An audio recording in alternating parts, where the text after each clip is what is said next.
ฮัลโหลสบายดีทุกคนมื้อนี้จะพามาเรียนภาษาจีน请你说慢一点儿请你说慢一点儿กรุณาเว้าช้าๆแหน่再说一遍可以吗再说一遍可以吗เว้าอีกรอบได้บ่我不太明白我不太明白ค่อยบ่ค่อยเข้าใจ我跟不上你我跟不上你ฮะค่อยบ่ฟังเจ้าบ่ทัน你什么意思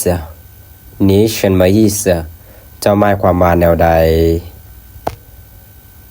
我有事要跟你谈白我有事要跟你谈白ค่อยมีเรื่องที่จะสารภาพกับเจ้าประมาณนี้ตอนนี้你到底站那边你到底站在那边สรุปว่าเจ้าอยู่ข้างไผ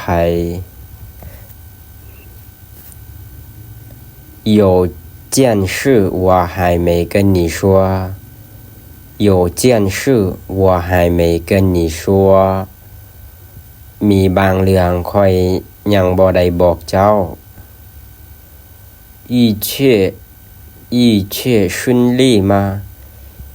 一切顺利吗ทุกอย่างราบรื่นบ่เปียผ้า有我在เปียผ้า有我在บ่ต้องย่านค่อยมีค่อยอยู่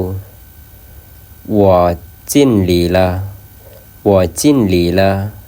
ค่อยพยายามสุดความสามารถแล้ว谁也管不了他谁也管不了他ไผก็บอกสอนลาวบ่ได้ประมาณนี้用不着用不着用不着บ่จำเป็น我不在乎我不在乎我不在乎ค่อยบ่สนใจ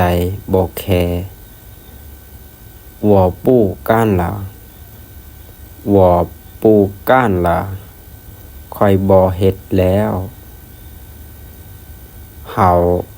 ตอนนี้แอดเขียนผิดเนาะเฮาละมาแล้วหรือยังประมาณนี้เต้าละม